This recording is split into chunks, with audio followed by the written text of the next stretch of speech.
Washington, Reuters.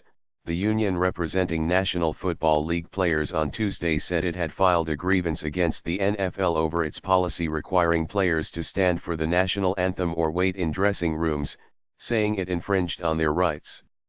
The NFL announced in May it would require any player who did not wish to stand during the playing of a Euro or ETH Star-Spangled Banner Euro before games to stay off the field until the ceremony ended.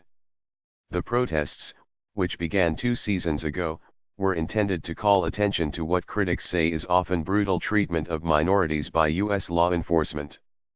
Before the league announced the policy, the NFL Players Association, ANFLOPA, had offered to discuss other ways to defuse tensions over the protests, which were prompted by a series of police killings of unarmed black men in Missouri, New York, and other cities. A Euro or ETH Union a Euro trademark's claim is that this new policy, imposed by the ENFLA Euro trademark's governing body without consultation with the ANFLOPA, is inconsistent with the collective bargaining agreement and infringes on player rights. A Euro, the ANFLOPA said on Twitter. The NFL could not immediately be reached for comment. A few players have knelt on one knee during the anthem, while others, including coaches and staff, have remained standing with locked arms and bowed heads in a show of solidarity with kneeling players.